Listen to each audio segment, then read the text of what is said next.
Hello, IP friends. Welcome to hashtag IP series with your favorite podcast host, Rita Anrichinda. If this is your first time listening to my podcast, welcome. I hope you find my podcast interesting. I hope you learned something, and I hope you get to subscribe and favorite my podcast after you have finished listening to this particular episode. Don't forget to also share with your family and friends and your contacts, so none of you get to miss out on any other juicy episode. Then for my returning listeners, I just want to say I love you guys. I appreciate you. Thank you for always coming through and always coming back to listen to me talk about intellectual property. I just want to say I love you and I appreciate you. And yeah, don't forget to also share your friends and contacts. So what do we do here? We talk about recent trends, cases and developments on copyright, trademark, patent, industrial design, trade secret, geographical indication, and plant variety. And with that, I welcome you to today's episode.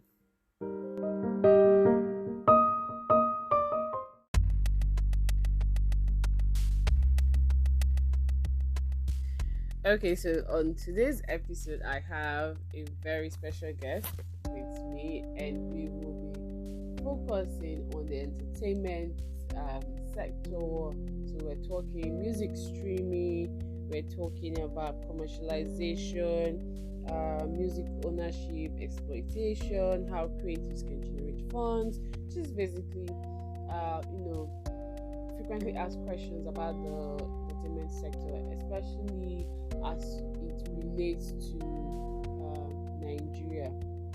Like I've always stated, intellectual property is territorial in nature. Same thing with every other sector. What makes it different is the laws and regulations and policies that have been created and put out there to either regulate or create a structure in that particular sector. So our guest for today is an entertainment lawyer, and I'm gonna let him do the honors of telling us what he actually does, and then we delve into our conversation for today. See you guys in the next phase. Okay, so we welcome our guest for today. Unique, kindly tell us your name, what you do, where you work, any other thing you feel you would want to share with us. Okay, yeah, great. Thank you for having me here today.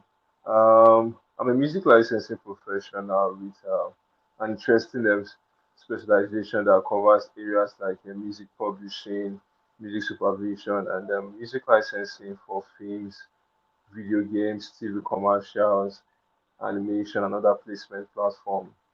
I currently work with Maven as a licensing and publishing associate, where we actively specialize on specialize on the exploitation and monetization of intellectual property assets within a wide scope, not necessarily limited to just sync licensing, but it also borders on neighboring rights, performance rights, mechanical rights, and every other way we can just make profits from the use of IP.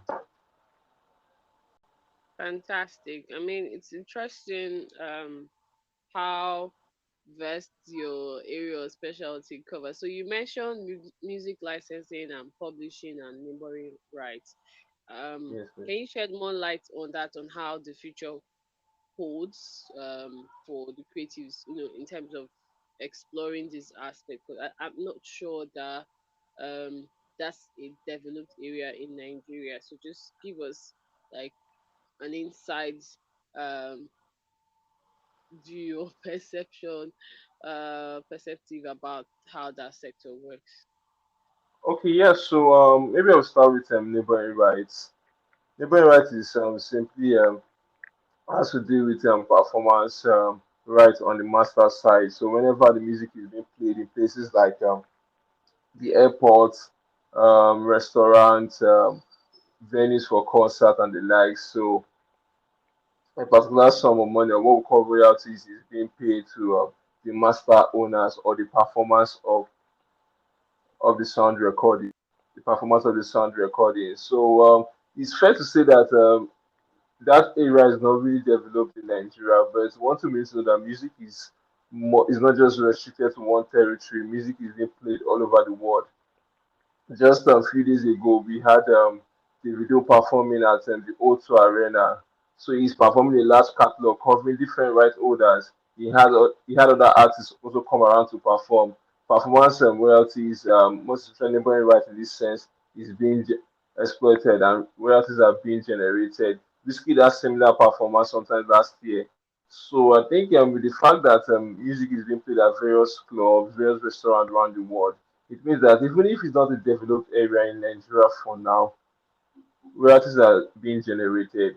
And Nigeria is not really missing out yet. We just know that it's a matter of restructuring of the entire process. Once the restructuring takes place, I think royalties, performance royalties in the form of neighboring rights will be something that will be actively exploited by creatives in Nigeria.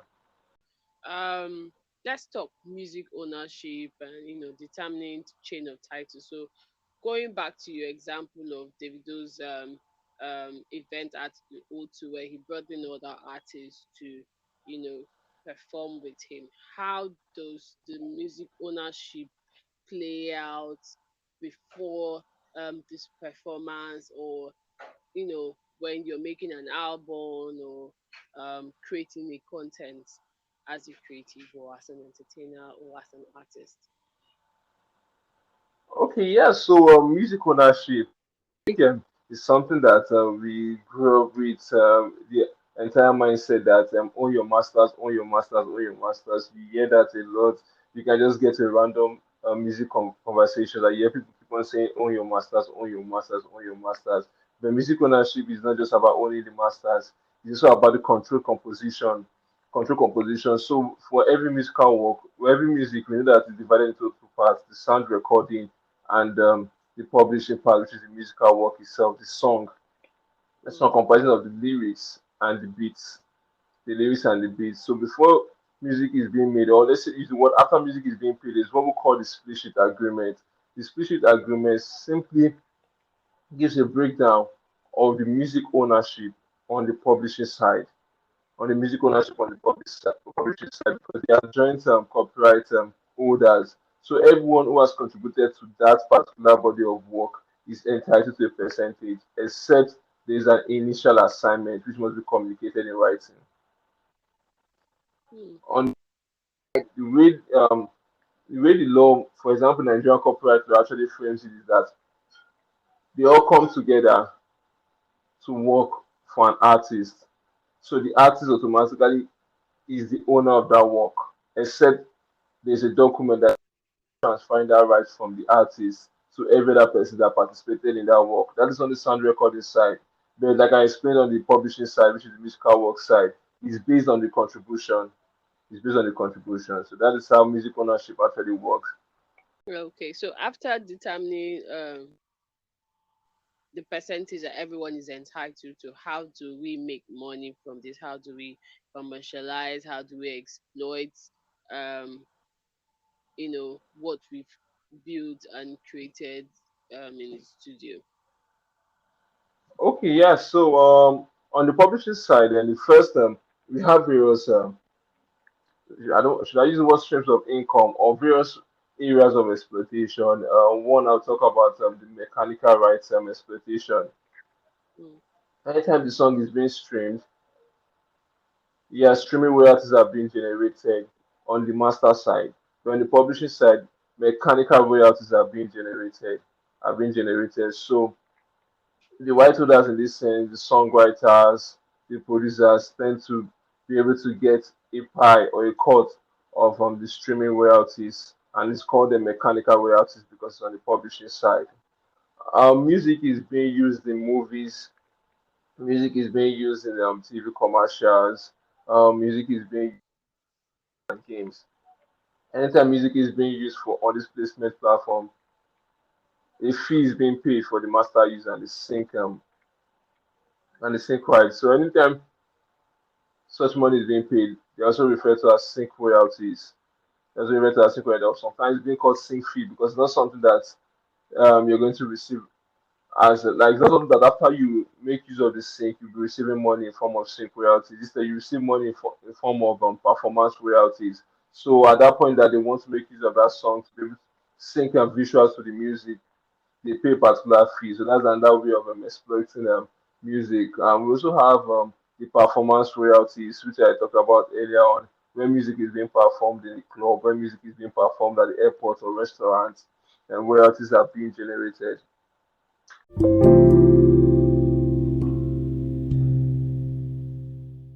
Yeah, the last one I want to talk about is sampling fee. The sampling Yeah, fee, we've gotten to an era, yeah, we've got to an era whereby music is heavily sampled. Like past music are now being sampled now in this era. For example, music that were released in early 2000, 1980s, 1990s. People want to like bring it back to life. Yeah, using the word bring it back to life. So they tend to sample. So in order for them to sample, they have to clear the song and pay what we call a sampling fee.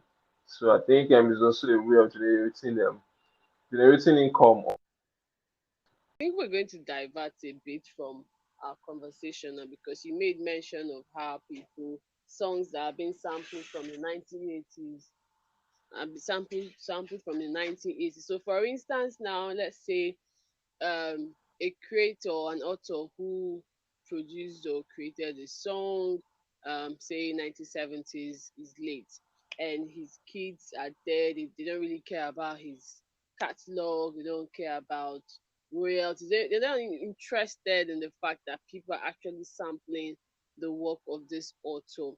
So it's like it's free for anyone to take until someone comes and says something. What would you do in that kind of situation?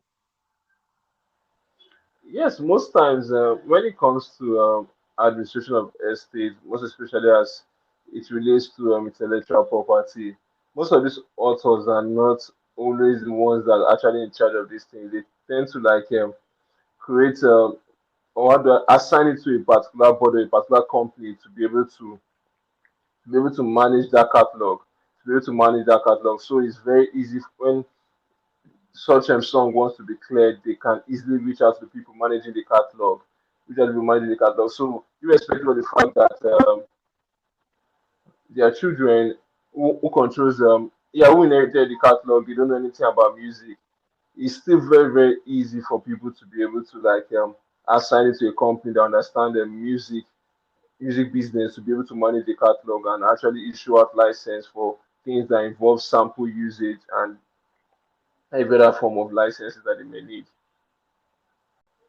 Okay, so how important is music business knowledge for creatives, especially artists, composers, songwriters, everyone, the producers, everyone that you know helps make a music a music at the end of the day. Yeah, just like we used to say that music is 80% the business, 20% creativity or the talent. Mm. You do the talent. So one of the best ways to make money from IP is to use IP. So you can't make money from something that you don't even use at all, something that people don't know about. So as much as the creative is writing, the creative is hitting the studio to make smash hits. Everything still revolves around the business because the business framework is not just limited to putting the music on DSP platform. It involves things like marketing. It wasn't like marketing. So to the largest thing, it's very, very important that creatives actually have a good grasp, a good understanding of the business of music, and at the same time they also improve on their creative prowess. Fantastic. So let's talk third party licensing and streaming in this digital era. How does that really play out, or how how I mean, make it a bit simpler for a layman who's just delving into the entertainment sector. Okay, yeah, the way third party licensing operate, or better still, let me just go from the angle of streaming. Mm. From the angle of streaming, yes. So the song is being released, is out on all DSP platforms.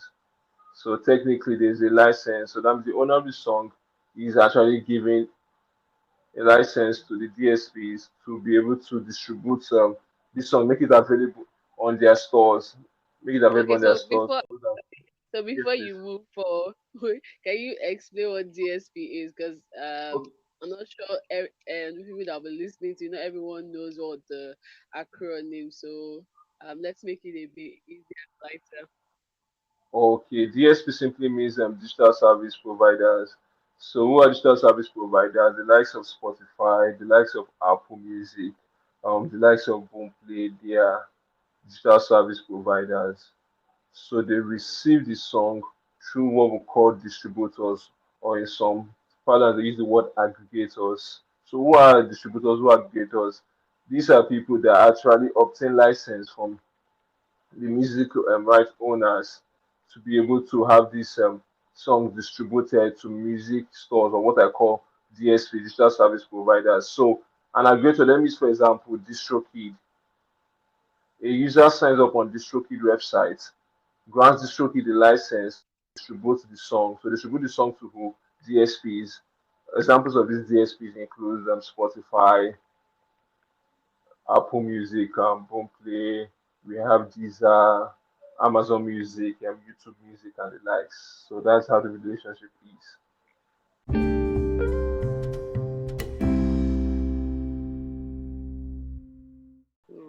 Okay, so let's just continue with third party and streaming, like you were explaining. By interrupting. Yeah, so explaining the streaming business. So when the songs are being distributed to streaming platforms, and people actually stream, the streaming platforms pay royalties. Pay royalties. The rates are not usually fixed because a lot of factors actually determine the rates. One, the territory. Two, the number of premium users, as against the number of premium users. So a lot of factors actually come to play when for them to be able to determine the exact rate at which they pay the master owner, that is the sound recording right owner. So that's how it works. So for example, I know Spotify the particular time was I think 0.008 dollars per stream, but Hmm. that was just that's just an average, not the exact rate, because like I said, it's based on a lot of factors.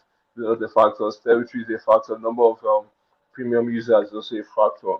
Is also a factor. So that is how they pay the sound recording owners, otherwise known as the master owners. So it's usually the artist, if the artist is independent, it's usually the independent artist. If the artist signs a label, the label actually receives it, then the label goes ahead to share with the artist. So that's how it works on the master side. So on the publishing side, these DSPs at the end of the, I don't want to use the word at the end of the month, but at the end of a certain period of time, they look at the revenue they've made, and a particular percentage is is separated to be paid as publishing royalties. So publishing royalties in this sense is actually the mechanical royalties, because the fact that a song is being played every night and then means that the song is being reproduced, is being played again and again. So it looks like a reproduction. So hence publishing um right holders in the corporate in the publishing side are entitled to mechanical royalties. So when they make this calculation at the end of a certain period of time and they pay this out to Mechanical Rights Society, the Mechanical Rights Society actually distribute these royalties to their corporate holders that sign to them. So we have a Mechanical Corporate Society, Collective Society rather. We have, I think there's one in the United States. I'm trying to remember the name. There's a Mechanical Rights Society in the United States. I think a Mechanical Licensing Collective (MLC). That should be the name for US. In the United Kingdom, we have MCPS, so something Mechanical Collection Society. In Nigeria, we have COSON and MCSN because they are collective, so they both collect for both mechanical rights, performance rights, and sometimes sync rights. I've been able to have some conversation where I heard years back they actually collected for synchronization usage. Synchronization usage. So that is how the chain is for that's how the chain is for publishing royalties from streaming platforms. So you did mention collecting society. I don't know if you saw the news where he said Koson's license has been revoked. Now let's say create we have artists or creatives who have signed up to Koson to help take their royalties. Now that their license has been revoked, what is the remedy for those that have, registered with Koson? How do they get back their royalties? Do they look for a new collecting society, or do they create one? What do they do? Because it seems like they're just in a limbo and no one knows what to do. Yeah, I think it's a tough one actually. It's a tough one considering the circumstances that actually led to the license being revoked. So it's really a tough one. But I always say, when it comes to collective society, it's not compulsory that a right holder is with just one collective society. There are things we call worldwide mandates. There are things that a, a right holder is not restricted to one collective society. So meaning that if concern is having issues with their license, a right holder can actually register with another collective society, can register with that society to make sure that his royalties are actually collected and being remitted to him and being remitted to him. So there's nothing wrong if a right holder actually use alternative collective society. What's important is to just make sure that these collective societies have active to be able to guarantee him revenue. Okay. So we're almost wrapping up now. What would you say are the trends that we should look out for in 2022? In relation to streaming, third party licensing, the entertainment sector. What are those trends that you would want to point us to? Okay, yeah. So looking at trends, I think we're going to see more partnerships this year. We're going to see more Mm, partnerships this year. Last year was really exciting. One of the key partnerships that happened that relates to Africa is TikTok partnership with Capasso. So mm-hmm. Capasso is a collective society based in South Africa, but members of the collective societies are not just restricted to South Africa. So the license with TikTok, the licensing partnership with TikTok last year actually covers for royalties collection for the use of music on TikTok platform. So the partnership happened last year. So definitely the execution will be for this year. The execution will be for this year. So that's a big win. That's a big win to the right holders. Secondly, looking at how successful the movie industry is, there is going to be an increase in sync license being issued out to local studios. Local studios here. That is the Nollywood production companies. So that's a big win. That's a big win for the licensing industry, and I think it's going to become a norm now to have music being licensed to be used in movies, unlike what was obtainable years back. Years back, so that's really a big trend, and I think totally people would actually take signing split sheet more seriously, knowing fully where the potential this split sheet agreement can bring in terms of revenue sharing formula. Revenue sharing formulas. I think people will really take it serious compared to what was obtainable 10 years ago. There was nothing like split sheets, or we never took split sheets seriously. But now it's not becoming a norm. It's becoming a norm. One artist that once posted on Twitter that if we've not signed any agreements, please don't release any song. Don't release any song. Yeah. So creatives are beginning to understand the value of actually the importance of actually signing an agreement before proceeding to release any music out there. So I think it's one of the trends that we are happy become in become a normal thing. So it's not as if we are trying to like, oh, they did not sign an agreement. That's why XYZ happened. It's now a normal thing. It's not a trend. And I think maybe this year get may have to get something interesting happening in the metaverse. I think it's something that we are still trying to uncover at the moment. But I feel one or two things may happen if big studios like one is actually purchasing a park, concert venues, and the likes in the metaverse. And so let's see roles like licensing representative for the metaverse with some of the big music majors, that the big three, Sony, Warner, and Universal, then there's possibility that there should be exciting trend happening in the metaverse in the licensing space, and something we keep on looking forward to, and we try to make sure that every revenue that can be gotten is actually getting from that source.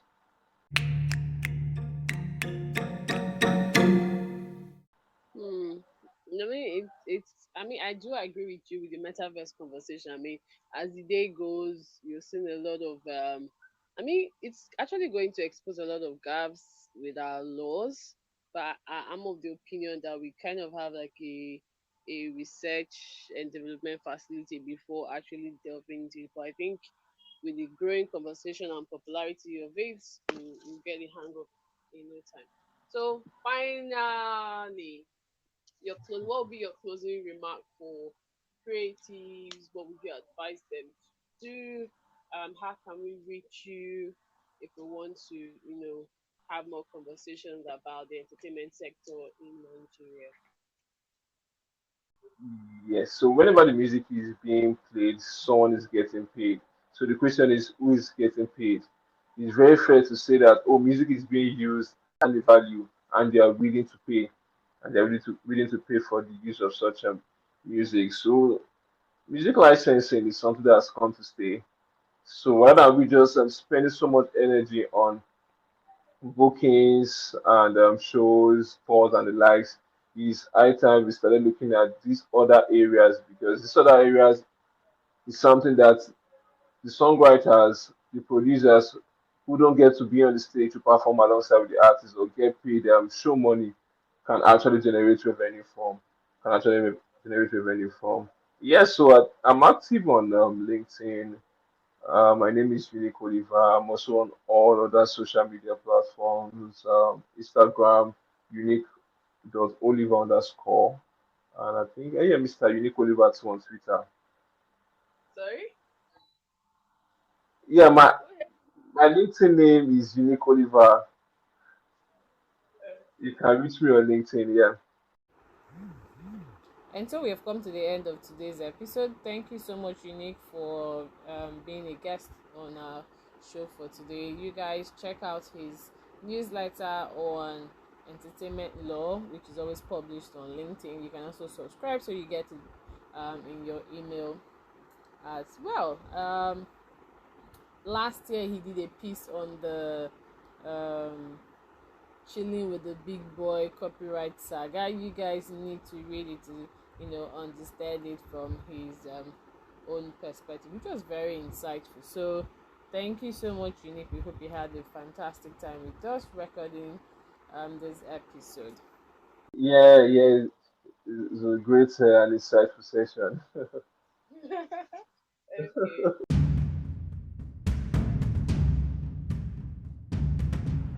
And that's a wrap. That's a wrap from us. I hope you find this particular episode insightful. I hope you learned something. If you have questions on music, copyright, entertainment sector, creative, you just need some clarification or you want to consult, send us an email to a hashtag IP series with Reader. Reader is spelled REEDAH, or email us at ipseriesInfo@gmail.com. If you have questions for Unique as well, check him out on LinkedIn, Unique Oliver, and also on Instagram. And yeah, so see you guys in the next episode, and stay well, my IP friends, and let's make love and not war. One love, guys. And yeah, cheers, bye.